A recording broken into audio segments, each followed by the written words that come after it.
Hello students, नमस्कार, राम राम। कैसे हैं आप सब लोग? आई होप सब अच्छे होंगे। लास्ट पार्ट में हमने 20 क्वेश्चंस किए थे ऑब्जेक्टिव कि 20 मिनट में आप इनको कैसे करेंगे। 20 से 25 मिनट, यही हमारा ऑब्जेक्टिव है कि आप अपने एग्जाम में अपने इस पार्ट को बहुत कम टाइम में कर पाएं, जिससे बाकी बचे हुए पोर्शन पर आप अपना ठीक समय दे पाएं, आपके क्वेश्चंस एग्जाम में ना छूटें। इसलिए ये सीरीज हम लाए हैं। जो आपको टाइम लगता है इन ऑब्जेक्टिव क्वेश्चंस को करने में 1 से 1.25 घंटा, वो आपका 20 से 25 मिनट में कन्वर्ट हो जाएगा, बल्कि 15 मिनट में भी आप कर पाएंगे अगर आप इन वीडियोस को ठीक से देखते हैं। तो चलिए बिल्कुल आगे चलते हैं, अगला अपना पार्ट सॉल्व करेंगे जिसमें हमारे 20 क्वेश्चंस और होंगे नए। ठीक है, तो कैसे करना है, इसी प्रैक्टिस के साथ आपको अपने एग्जाम की तैयारी करनी है। लास्ट आपका मैथ का एग्जाम है, मैं जानता हूं। तो क्वेश्चन पर आ गए हैं, स्क्रीन पर आपको क्वेश्चन दिख रहे होंगे। जल्दी सॉल्व करना शुरू करते हैं, कोशिश करेंगे कि टाइम के अंदर सॉल्व करें इनको।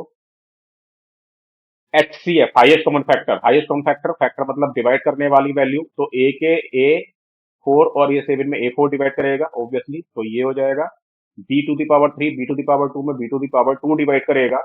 C⁻3 C में C डिवाइड करेगा, है ना, छोटा पावर लेंगे। तो A4 B² और C, A is the correct option. The linear equation 3x - 7y = 10 then expressed in x becomes.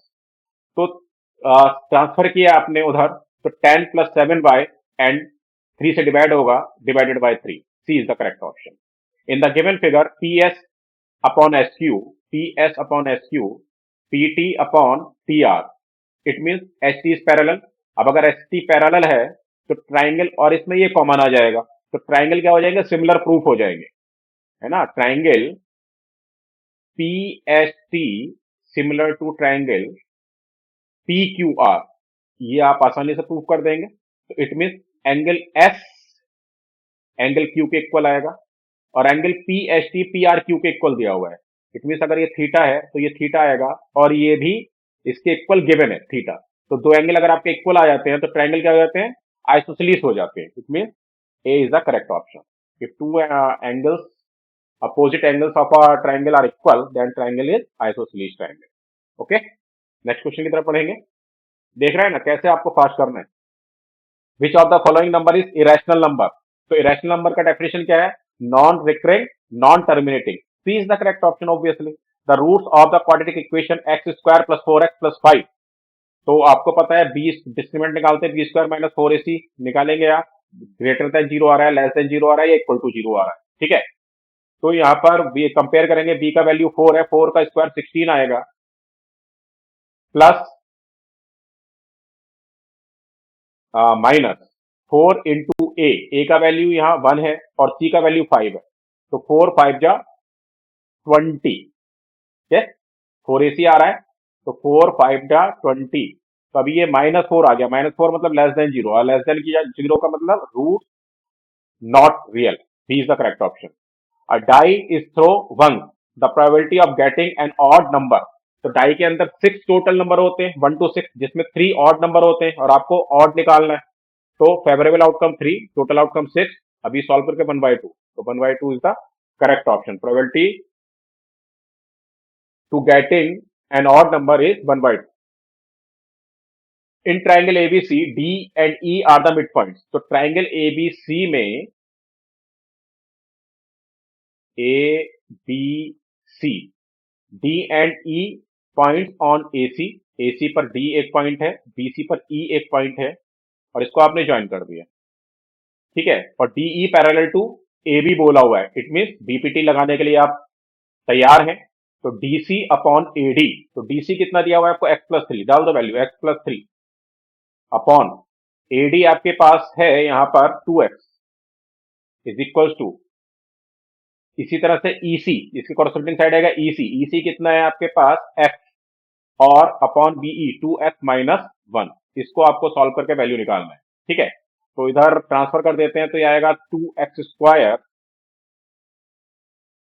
Minus x and plus 3 2 जा 2x। अभी देखिए ये तो 2x² आ गया है, अभी यहां -x और आएगा, और प्लस 6x और आएगा, ये देख रहे हैं ना, 3 2 जा 6x एंड माइनस एक्स, तो कितना हो जाएगा ये, plus 5x and minus 3 also is equals to 2x square. 2x square से 2x स्क्वायर डिवाइड होकर जीरो, कैंसिल होकर जीरो हो जाएगा, ये 3 उधर पहुंच जाएगा, तो x इक्वल्स टू 3/5। तो which is the correct option, D is the correct option.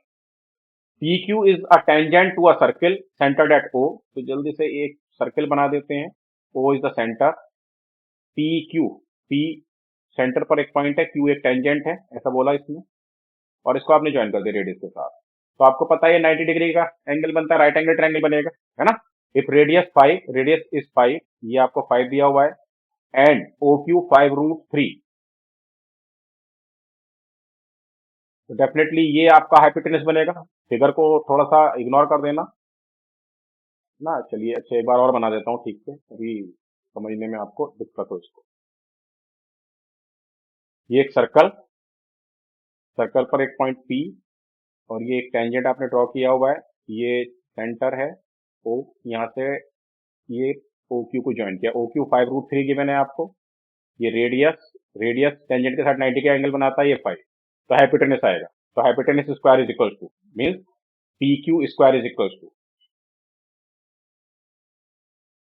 This is not hypotenuse, sorry, ये आपका क्या है, परपेंडिकुलर है, हाइपोटेनस क्या आएगा, OQ आएगा, तो 5√3 का स्क्वायर यानी कि 5 square 25, √3 square 3 75, minus PO square 25, अभी ये 50 आ गया, अब इसका स्क्वायर रूट आपको निकालना है PQ निकालने के लिए, तो 25 इंटू 2, 25 का square root 5√2, which is the correct option, A is the correct option. I hope this is clear.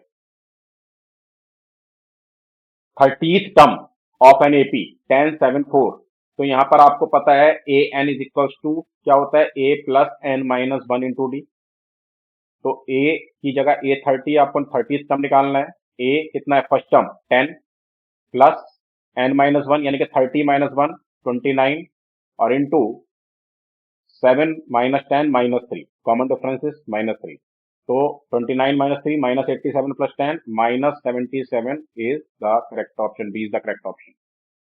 दो the product of two consecutive even integers is 528, the quadratic equation for the above statement, तो आपको consecutive even integer, तो अगर first even integer is x, then next even integer should be x plus 2, yes, अगर मान लीजिए 5 है first, तो second 7 कैसा आएगा, 5 प्लस 2, फर्स्ट 9 है, तो नेक्स्ट कॉन्जिक्यूटिव कैसा आएगा, 9 plus 2 is equal to 528, very simple, A is the correct option. In the given figure, O is the center of a circle, PQ is a chord, and PT is the tangent. तो ये आपको POQ 70 दिया हुआ है, और ये circumference पर क्या बनता है, इसका हाफ बनता है, ये थ्योरम आप लोगों ने पढ़ रखी होगी, है ना। और सेम कोड अगर सर्कमफ्रेंस पर जो एंगल बनाती है, ये 35 डिग्री आ रहा है, तो वही कोड उस टेंजेंट के साथ उतना ही एंगल यहां बनाती है, तो ये भी 35 डिग्री ही आएगा, तो which is the correct option, C is the correct option, ठीक है। The sum and product of zeros of a polynomial are 2/5 and 1/4 respectively, then the value of coefficient c is what, तो देखो आपको यहाँ पर minus B upon A, sum क्या होता है, माइनस बी अपॉन ए होता है, that is given as 2/5, product क्या होता है, सी अपॉन ए होता है क्वाड्रेटिक इक्वेशन में, दैट इज गिवन एज 1/4। अभी देखो यहाँ ए कॉमन है, लेकिन ए के जो लिए जो रिप्रेजेंटेटिव वैल्यू है वो डिफरेंट है, तो इनको आपको इक्वल होना चाहिए। इक्वल होने के लिए अगर आप इसको 4 से मल्टीप्लाई कर दोगे ये 20 आ जाएगा, इसको 5 से कर दोगे ये भी 20 आ जाएगा। अगर आपने डिनोमिनेटर में किया तो न्यूमरेटर में भी आपको मल्टीप्लाई करना होगा ऑब्वियसली, यहाँ 5 से किया है तो यहाँ भी करना होगा, तो अभी कंपेयर कर लो, सी इज इक्वल टू यहाँ 5 आपको मिल जाएगा। अगर बी का वैल्यू पूछता तो minus B is equal to 8 आता, तो बी इज इक्वल टू -8 मिल जाता। अभी तो आपका ऑप्शन क्या हो गया, बी ऑप्शन, सी का वैल्यू 5 आ गया है यहाँ पर। If the triangle ABC similar to triangle DEF for AB और DE, तो देखो AB कॉन्ग्रुएंस है DE के, यानी कि AB अपॉन DE अगर आप करोगे, या DE अपॉन AB कर दो, तो DE अपॉन AB अगर आप करते हो तो ये आपको कितना मिलता है, 4। सेम BC और EF आएगा, तो EF upon BC is equal to आपको कितना मिल जाएगा गाइस, ई एफ आपको फाइंड आउट करना है, सपोज एक्स है, और बी सी आपका 2.5 आपको यहाँ आ जाएगा। ठीक है, ये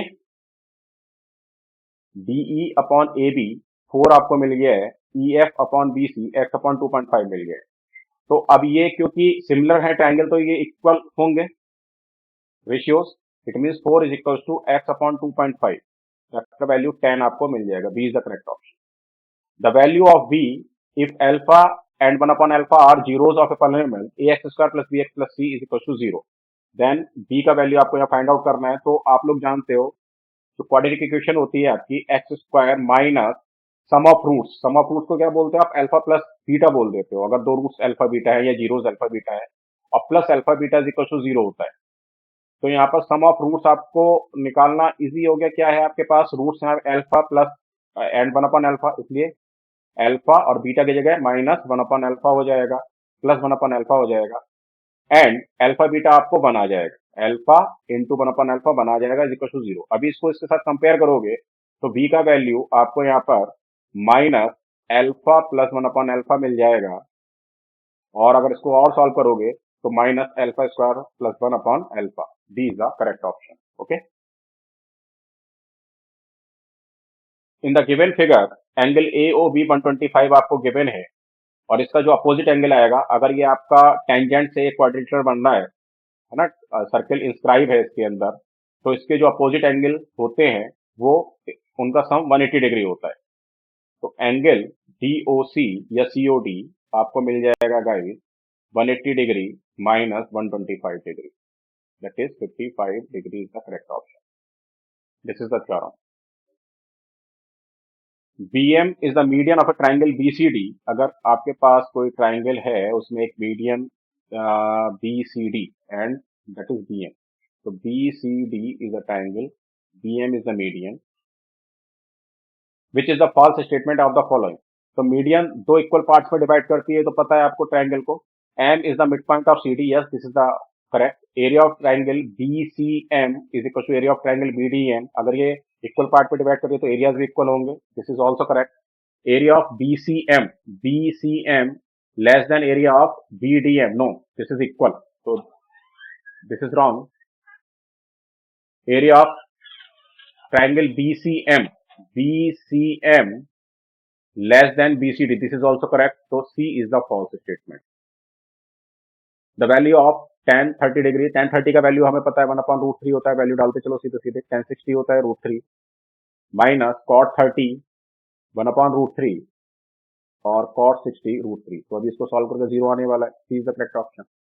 A vertical stick 15 meter long cast a shadow 5 root 3 meter long on the ground।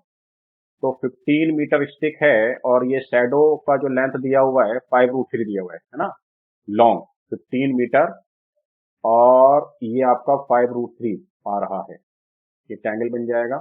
along with ground at the same time the angle of elevation of the sun। तो सन का एंगल ऑफ एलिवेशन कितना आ रहा है ये आपको बताना है। तो एंगल ऑफ एलिवेशन मतलब जो सन का आएगा, क्योंकि पीछे से सन का, तो वही ये एंगल यहाँ बनेगा, तो perpendicular upon base 15 upon 5 root 3 क्या आएगा, tan थीटा के इक्वल आएगा, एंगल के इक्वल। तो 5 कैंसिल 1 बाय रूट 3, यानी कि theta is equal to no sorry 5 3 जा 15 root 3, tan theta is equal to root 3 आ रहा है, इट मीन थीटा का वैल्यू 60 डिग्री आ जाएगा। तो A is the correct option.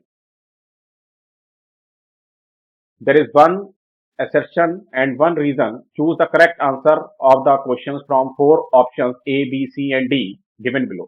both assertion A and R true, R is the correct। ठीक है, both assertion A and R are true but R is not correct, this is the B option। A is true but R is false, this is the C option।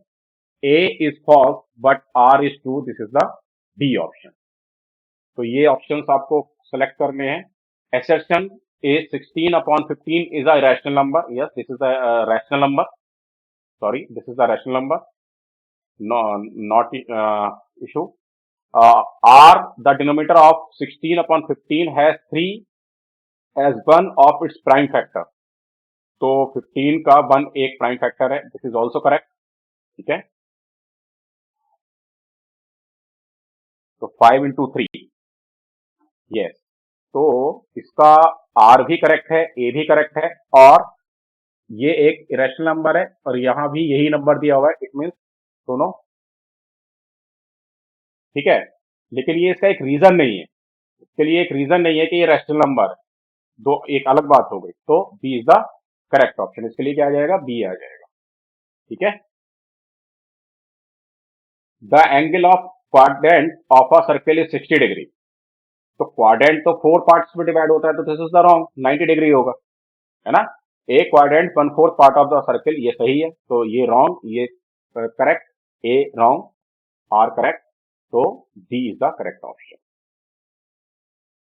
तो देखिए कितना जल्दी हमने इस paper को solve किया है, इन question को सॉल्व किया है। ऐसे ही आप लोग भी कर सकते हैं, प्रैक्टिस आप ऐसे ही करना है। ठीक है, बहुत जल्दी मिलते हैं नेक्स्ट वीडियो में। चैनल को सब्सक्राइब करना बिल्कुल मत भूलिएगा और अपने दोस्तों तक जरूर शेयर कीजिए, जिससे सभी आपके फ्रेंड्स को इन 20 क्वेश्चन का बेनिफिट आप एग्जाम में मिल पाए। Thank you very much.